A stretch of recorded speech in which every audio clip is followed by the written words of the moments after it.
ce webinaire.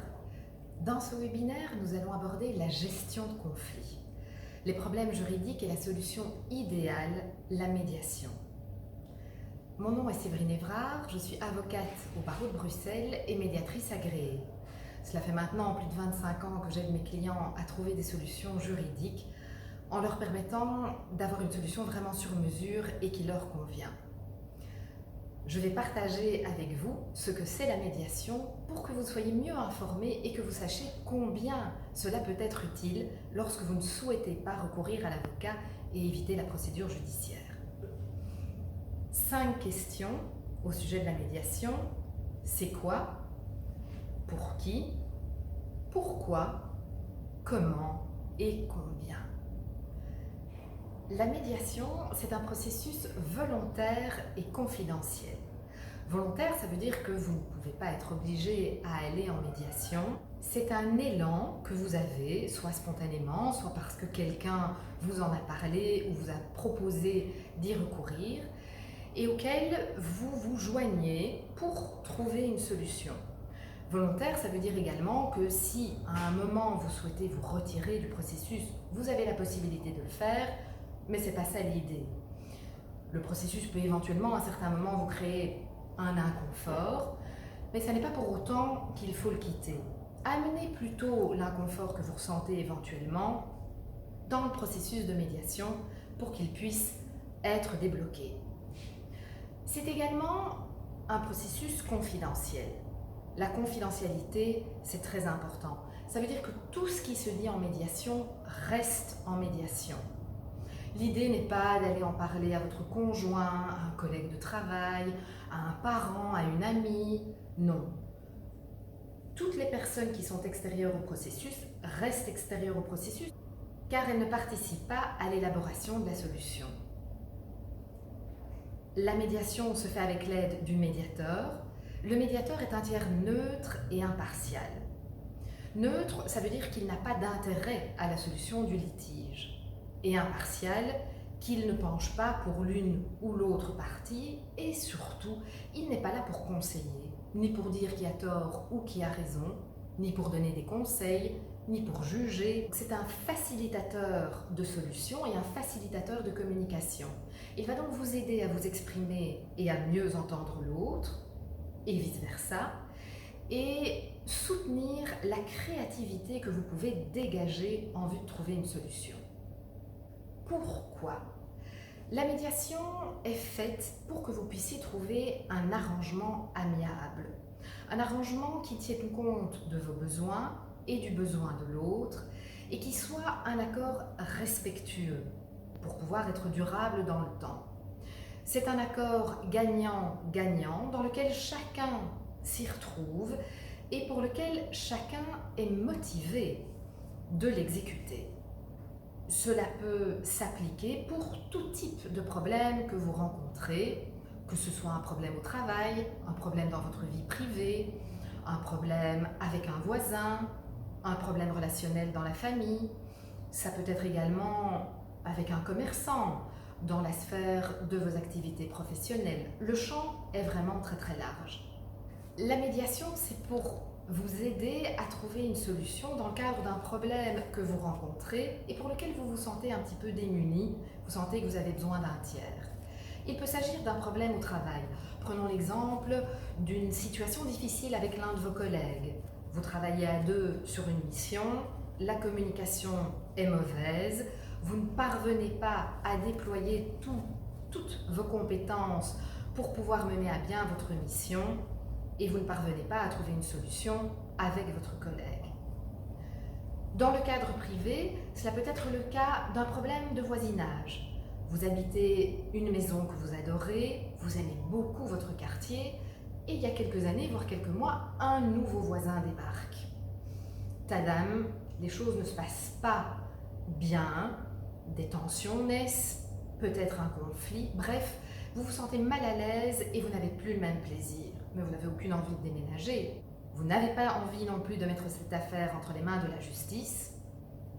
La médiation pourra certainement vous venir en aide. Un problème locatif. Vous êtes locataire, vous avez des problèmes dans l'exécution du bail, que ce soit pour payer le loyer, que ce soit par rapport à l'état du bien, la médiation, là aussi, peut vous aider. Prenons le cas d'un problème avec votre associé. Au moment où l'association a démarré, tout se passait très bien, vous étiez sur la même longueur d'onde, et pendant plusieurs mois, voire plusieurs années, les choses se sont très bien passées. Et puis, des difficultés sont survenues, des tensions, des mésententes, des incompréhensions. Pourtant, le projet vous tient à cœur, et vous pensez qu'il est encore possible de sauver les meubles et de poursuivre cette association. Ou pas. La médiation vous offrira un champ de discussion où vous pourrez dénouer ce problème, mieux comprendre ce qui se passe et trouver une solution ensemble. La médiation est intéressante quand vous êtes en relation avec quelqu'un, que la relation présente des difficultés, mais que vous ne souhaitez pas y mettre un terme, ou en tout cas vous souhaitez lui donner toutes ses chances pour qu'elle puisse continuer. L'espace de parole en médiation, c'est un espace qui est particulier. C'est un espace dans lequel vous aurez la possibilité de vous exprimer de manière authentique et sincère. En médiation, il n'est pas question de stratégie, de gagner sur l'autre, mais plutôt de pouvoir exprimer librement ce qui vous cause de la difficulté ou de la souffrance et ce dont vous avez profondément besoin pour pouvoir laisser le conflit derrière vous, pour pouvoir dépasser la difficulté et trouver une solution. Du fait que la médiation est confidentielle, vous avez un espace sécurisé dans lequel vous pouvez amener des éléments que vous n'amèneriez pas devant le juge, par exemple. Les audiences judiciaires sont publiques, donc il y a plein de monde dans la salle d'audience, des avocats, d'autres personnes qui ne sont absolument pas concernées par votre litige, puisque dans le cadre d'une procédure, on parle de litige.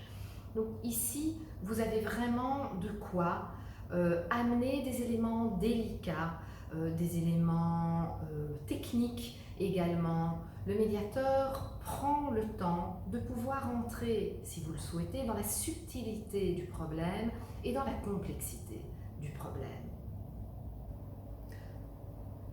Comment? La médiation est un processus réglementé par le Code judiciaire. On ne s'improvise pas médiateur, on peut avoir des aptitudes, bien sûr, et avoir ce penchant inné, mais on ne s'improvise pas médiateur agréé. Il y a une formation qui est très précise, au terme de laquelle un examen est à passer. Lorsque cet examen est réussi, le médiateur peut alors demander son agrément à la Commission fédérale de médiation. Une fois cet agrément obtenu, il sera alors soumis à une formation continue pour garder son niveau de compétence et maintenir ses connaissances à jour. Ce processus comporte 5 phases. La première est la phase de narration. C'est une phase durant laquelle le médiateur va écouter le vécu de chacune des parties pour bien comprendre ce qui s'est passé pour elle, ce qui lui pose difficulté. C'est à travers cette écoute du vécu de chacun que le médiateur va pouvoir dégager les besoins et les différents sujets à traiter pour pouvoir aboutir à un règlement global de la solution. C'est une phase qui est très attentive également aux émotions liées à ce problème juridique pour pouvoir avoir une vue vraiment globale de la situation. Une fois que ces 2 premières phases sont terminées, nous entrons dans la phase que l'on appelle la phase de brainstorming. C'est une phase de créativité où le médiateur va soutenir toutes les idées que vous pouvez émettre pour trouver une solution. Il ne s'agit pas de se cantonner à l'idée première que vous aviez par rapport à la solution qui vous convenait, mais bien d'élargir le champ des possibles. Car la médiation, à la différence de la procédure judiciaire, permet un éventail de possibilités extrêmement large. La 4e phase est la phase de négociation. N'allez pas croire qu'en médiation, on négocie de manière traditionnelle, à savoir j'ai une idée de ce qui me convient et je veux que toi tu t'en remettes à mon idée. Non, non, non, pas du tout. Suite à cette phase de brainstorming et aux besoins qui ont été dégagés, la négociation se fait de manière plus étendue. C'est-à-dire qu'on va négocier sous forme de package pour pouvoir tenir compte de tous les sujets qui sont à régler et pour pouvoir tenir compte de toutes les pistes de solutions qui ont été dégagées. Cela permet alors de pouvoir trouver, de pouvoir tricoter une solution qui est la plus proche de ce qui vous convient à tous. La dernière phase est celle de l'accord. À partir du moment où vous avez pu dégager des solutions sur l'ensemble des points et que vous vous sentez bien avec cette solution et l'autre aussi, un écrit va être rédigé pour que ce soit clair pour vous et pour l'autre, pour que vous puissiez vous en souvenir aussi. Et cet écrit est un écrit fort parce que lorsque l'accord est obtenu à l'intermédiaire d'un médiateur agréé, il a la même valeur qu'un jugement. Une condition pour lui donner cette valeur forte, c'est de faire homologuer l'accord par le tribunal de première instance. Alors c'est une option, ça n'est pas obligatoire, mais dans certains cas, ça peut s'avérer utile. Pour qui est la médiation? Pour toute personne qui rencontre un problème et qui est motivée pour trouver une solution amiable. Pour une personne qui a envie de mouiller sa chemise et qui a envie de trouver une solution réelle et d'être acteur de cette solution. Ça peut être un problème sur votre lieu de travail, ça peut être un problème avec un membre de votre famille, ce peut être également la situation d'une séparation ou d'un divorce où il s'agit d'organiser votre nouvelle vie en tenant compte de l'ensemble des éléments qui composent cette situation, vos biens immobiliers, vos biens mobiliers, les enfants, bien sûr, et de pouvoir soigner ces relations et cette organisation. Un problème avec un voisin, un problème avec un fournisseur, un problème avec un médecin, éventuellement. Donc un champ d'intervention très large. Dès que vous êtes dans une situation qui vous cause de la souffrance et pour laquelle vous vous sentez démuni, ou vous ne pouvez plus vous débrouiller seul et vous sentez que vous avez besoin d'un tiers, la médiation est utile. Quel médiateur choisir? Ce peut être un médiateur agréé ou pas agréé. Sachez que seul l'accord obtenu avec le médiateur agréé pourra, le cas échéant, avoir la même valeur qu'un jugement. Ce peut être un médiateur homme, un médiateur femme, un médiateur proche de chez vous, un médiateur plus éloigné. L'important est que vous puissiez trouver la personne qui vous convient. Ça veut dire la personne qui est à même de pouvoir vous faire progresser. Pas nécessairement la personne avec laquelle vous vous sentez le plus à l'aise, mais celle avec laquelle vous avez confiance dans le fait qu'elle va pouvoir vous amener à faire un pas plus loin. Comment trouver votre médiateur? Vous avez différentes possibilités. Il y a naturellement Internet, il y a aussi le bouche à oreille. Peut-être que quelqu'un dans votre entourage a déjà eu recours à la médiation et était satisfait du médiateur avec lequel il a travaillé. Maintenant, ce n'est pas parce que le médiateur a convenu à cette personne qu'elle vous conviendra nécessairement, mais c'est déjà une piste.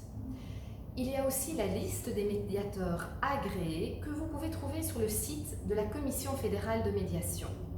Vous aurez tous les noms des médiateurs en Belgique ainsi que leur domaine d'intervention. Vous n'aurez pas plus de renseignements, mais avec leur nom, vous pourrez aller visiter leur site internet. Soyez attentif à la personnalité du médiateur, à son expérience, à sa manière de travailler, à sa personnalité aussi. C'est un petit peu comme quand vous choisissez vos vacances ou le restaurant dans lequel vous avez envie de passer un bon moment, ou votre médecin ou votre psy. Il faut trouver chaussure à son pied. Parfois ça demande un peu de temps, mais la chaussure existe. Quelle est la durée du processus de médiation? Eh bien là, ça dépend. La durée peut être relativement courte ou plus longue. Cela dépend également du rythme de la médiation. Est-ce que vous voulez une séance par semaine, une séance tous les mois, une séance tous les 15 jours? Ça dépend également de la complexité de la question que vous amenez. Il y a pas mal de paramètres qui peuvent influer sur la durée du processus de médiation. En ce qui concerne la séance de médiation en elle-même, personnellement, je travaille 1 heure à 2 heures maximum, parce qu'au bout de ce temps, on a plus de difficultés à se concentrer, on n'est pas vraiment disponible, et puis c'est important d'intégrer aussi ce qui se dit lors d'une séance de médiation. On en vient à la 5e question. Combien coûte le recours à une médiation? Je dirais que la première chose, c'est que le coût est maîtrisé. Tout dépendra de la manière dont le médiateur calcule ses honoraires. Est-ce qu'il travaille sur une base forfaitaire pour tout le processus? Est-ce qu'il adopte plutôt un tarif horaire qui sera alors fonction des heures qu'il preste dans la médiation? C'est important d'en discuter avec lui. Le médiateur fixe librement ses honoraires. Un autre facteur qui entre en ligne de compte, c'est celui du nombre de personnes qui sont autour de la table. Selon qu'il s'agit de 2 personnes, de 5 personnes, de 10 personnes, voire de 20 personnes, le coût ne sera évidemment pas le même puisque le travail du médiateur sera différent. Cela dépend également de la complexité du problème que vous amenez. Cela dépend aussi du nombre de séances de médiation. Cela dépend de la durée d'une séance de médiation. Vous voyez, il y a plusieurs paramètres qui rentrent en ligne de compte. Sachez qu'il existe différents moyens d'alléger les frais de médiation que vous devrez prendre en charge. Sachez également, et c'est important, que le coût de la médiation est réparti entre les différents intervenants de la médiation. À la différence de la procédure judiciaire où chaque partie va payer son avocat, dans le cadre du processus de médiation, il y a une enveloppe commune qui est répartie entre les différents intervenants. Que se passe-t-il si la médiation échoue? Sachez que la médiation apporte un résultat dans 70% des cas minimum. Il reste les 30 autres pourcents. Dans ces cas-là, vous avez plusieurs possibilités. Soit vous restez avec le problème, soit vous passez dans une phase plus dure, qui est la phase contentieuse. Vous avez la possibilité d'aller trouver un avocat et d'introduire la procédure en bonne et due forme. L'avocat peut dans un premier temps lui-même tenter un accord amiable avec l'avocat qui a été choisi par l'autre personne. Une négociation est possible entre eux, elle se fera souvent sans vous, elle peut aussi se faire avec vous, et si cette ultime phase de négociation échoue, vous n'aurez d'autre possibilité que de vous en remettre au juge qui, lui, va alors trancher le litige, dire qui a tort, qui a raison, il y aura un gagnant, il y aura un perdant. Sachez également que la procédure judiciaire aujourd'hui est longue, très longue. On ne parle pas de quelques mois, mais de plusieurs années, et pour un seul degré de juridiction. Lorsque le premier juge a donné son jugement, la partie qui a perdu le procès a toujours la possibilité de faire appel, et vous êtes reparti pour un tour en degré d'appel. Un procès coûte de l'argent, prend du temps, prend de l'énergie. Donc c'est important que vous puissiez faire la balance entre les avantages et les inconvénients, savoir aussi là où vous mettez vos priorités et qu'est-ce que vous êtes prêt à faire pour la solution que vous recherchez. Comment se passe une médiation? Je vais vous donner 2 exemples de cas que j'ai vécus avec des clients. Dans la première situation, c'est un chef d'entreprise qui me téléphone parce qu'il a constaté qu'au sein de ses équipes, entre 2 personnes qui travaillent sur un même projet, il y a des problèmes relationnels importants, à tel point que cela met à mal la mission qu'il leur est confiée et que toutes les démarches qui ont été effectuées en interne pour tenter de trouver une solution et faire en sorte que les choses s'arrangent avaient échoué.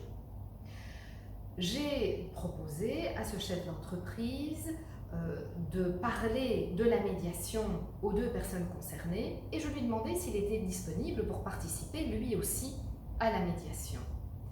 Il a fait les démarches et tous étaient très motivés de venir chez moi. Ils sont venus dans mon bureau et nous avons pu sortir du problème et trouver une solution efficace en 3 séances. La médiation leur a permis de mieux s'exprimer sur le problème qu'ils rencontraient avec l'autre et de mieux comprendre là où le point d'accroche se situait. Ils ont également pu s'exprimer sur ce dont ils avaient besoin pour pouvoir se sentir mieux et pour pouvoir continuer à collaborer au sein de cette équipe. Le chef d'entreprise a, lui, pu comprendre ce qui se passait et mieux comprendre également les besoins de chacun. Lors d'une séance suivante, nous avons pu alors ensemble ajuster leurs postes d'intervention respectifs et déterminer comment ils allaient communiquer à l'avenir. La médiation s'est terminée avec un accord écrit avec lequel ils étaient chacun très heureux et très motivés. Tout s'est bien passé, ils ont pu reprendre un travail dans de bonnes conditions et se saluent à nouveau, alors que ce n'était plus le cas au moment où ils sont venus me voir. Un autre cas de médiation, cette fois-ci situé dans les relations familiales. Un couple vient me voir. Ils ont vécu pendant 20 ans ensemble et ont 3 enfants. Cela fait déjà plusieurs années que le couple va mal. Ils n'arrivent plus à communiquer, la situation est très tendue et ils envisagent une séparation. En même temps, ils sont très attachés l'un à l'autre et veulent tenter une possibilité de solution. Ils ne souhaitent pas aller chez le psychothérapeute, pensant que la difficulté majeure se situe au niveau de leur communication. Nous avons eu 6 séances de médiation pour qu'ils puissent trouver un accord. Vous vous posez certainement la question de savoir, est-ce que la médiation leur a permis de rester ensemble? Est-ce qu'ils ont été vers une séparation? Eh bien, dans un premier temps, ils se sont exprimés, chacun, sur les difficultés qu'ils avaient rencontrées, sur leurs déceptions, sur leur tristesse aussi, et sur ce qui leur posait problème. Ensuite, nous avons pu dégager ensemble leurs besoins pour pouvoir se sentir mieux, se sentir plus reconnus et plus respectés dans la relation. Ils ont également pu prendre conscience du moment de la période qui avait été difficile et qui avait entraîné un basculement dans leur relation. Ils se sont donné la possibilité d'un temps d'essai dans une nouvelle organisation de leur vie familiale pour pouvoir retrouver ce qui leur a manqué ces dernières années. Alors, me direz-vous, qu'est-ce que ça a donné au final? Pour le moment, je n'ai plus de leurs nouvelles. Je pars du principe que l'accord que nous avons trouvé leur donne satisfaction, sachant que, et c'est prévu dans l'accord de médiation, si à un moment cet accord ne devait plus les satisfaire, ils peuvent toujours revenir en médiation pour rediscuter des points qui leur sembleraient devoir être modifiés. N'hésitez pas à compléter le formulaire que vous trouverez en bas de cette vidéo pour avoir un entretien téléphonique gratuit de 15 minutes ou pour m'envoyer un email.